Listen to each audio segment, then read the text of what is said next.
If a painting or illustration is generated using an AI tool, is AI the author? Can these artworks be copyrighted and protected under law?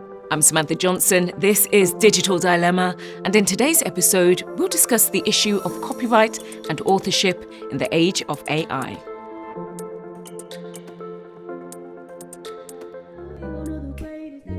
American fine artist and illustrator Kelly McKernan specializes in vibrant and ethereal watercolor paintings. In December 2022, she shared on Instagram that generative AI models had trained on her art without her consent and compensation. Kelly found all the artworks she had posted online since 2010 on haveibeentrained.com, a website that searches a collection of 5.8 billion images used to train popular AI art models. Kelly's name was used over 12,000 times in the AI image generator Midjourney alone to create artwork in her style. In January 2023, Kelly joined an unprecedented class action lawsuit along with two other visual artists against AI companies Stability AI, Midjourney, and DeviantArt. I want these companies to be held accountable for what they've done. They took advantage of laws that don't yet exist. I want artists and photographers and people whose creative works have been used without any permission. I want us to be compensated for the work that we've done because they are making millions, if not billions, on our proprietary, our works, our art. And none of us have seen a cent from it. Meanwhile, I don't know any artists who are rolling in money right now. The lawsuit that Kelly is a part of claims that the AI image generator, Stable Diffusion, is a complex collage tool that contains compressed copies of its training images, violating the artist's rights. However, the judge expressed his inclination to dismiss most of the lawsuit.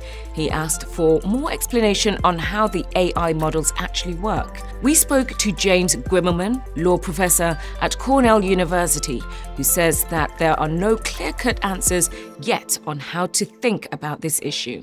It's very hard to say how generative AI works. Not even the people who create these really successful models can explain to you in detail why they produce the outputs they do. It's not a collage in the sense that it cuts out parts from one image and parts from another and pastes them together on top of each other. Instead, the AI learns from looking at lots of images. It's a hard philosophical question to say whether this is copying or imitating any specific input work.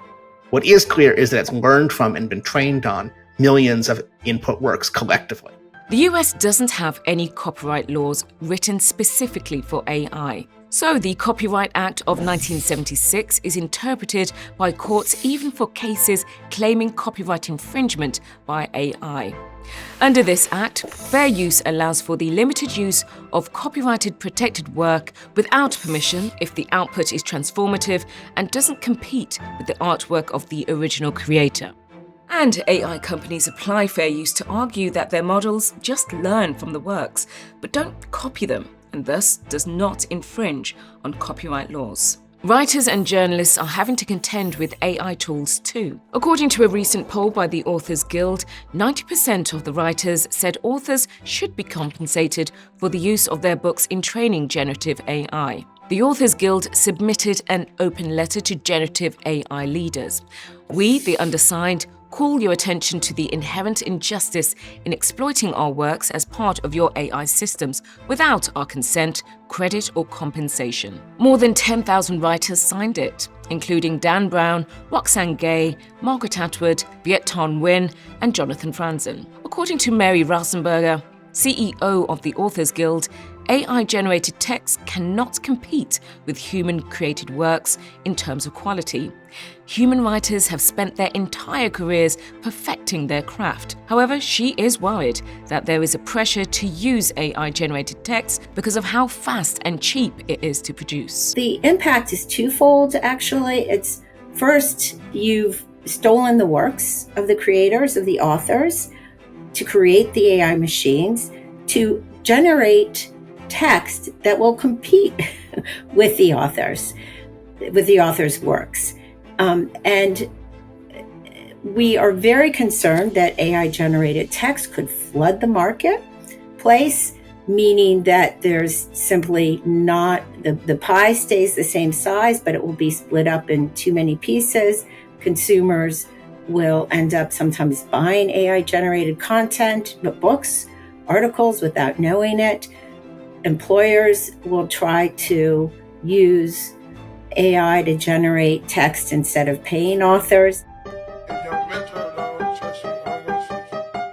The music industry hasn't been able to escape the impact of generative AI either. This song went viral in just one weekend. Fans loved it. However, it was quickly taken down from all streaming platforms due to complaints by the record label Universal Music Group. Neither Drake nor The Weeknd had anything to do with the song. It was generated by the anonymous TikTok user @Ghostwriter977 using artificial intelligence. This has created quite a musical conundrum. We have fake Eminem, AI Rihanna, AI Bad Bunny, and also AI Frank Sinatra. Some artists, most notoriously Canadian singer Grimes, has reacted very differently to the emergence of AI. Grimes said she would split half the royalties on any successful AI-generated song using her voice. She even launched elf.tech, where anybody can replace their vocals with Grimes' voice.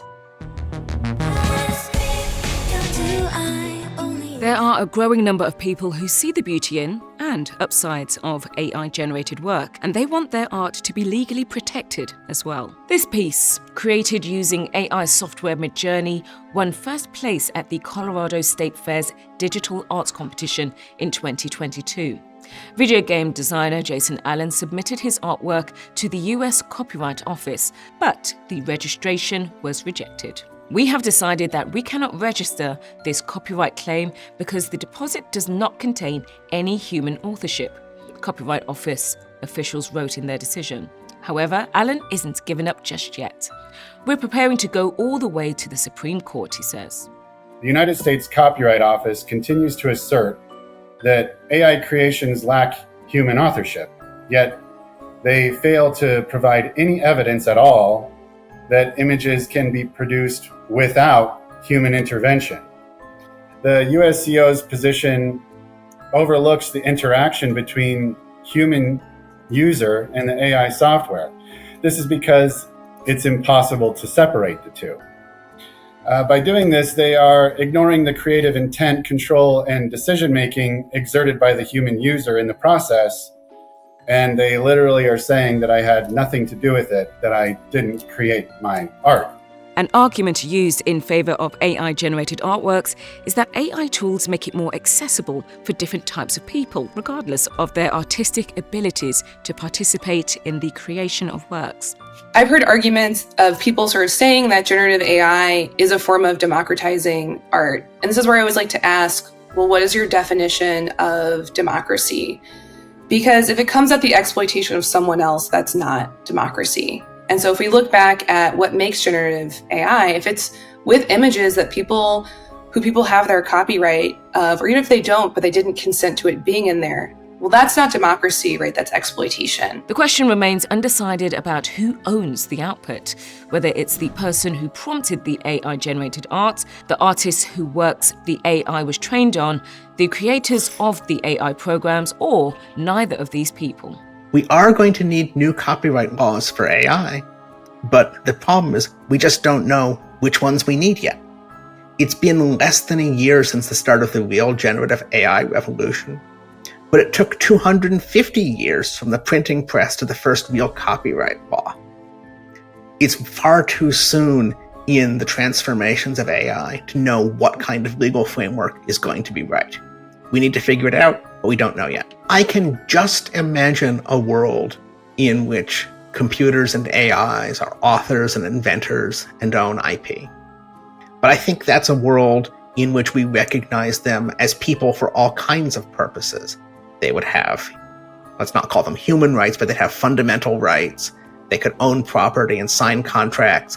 They could be held liable for torts and crimes. If we have that big transformation in society and law, then yeah, they can be IP owners too.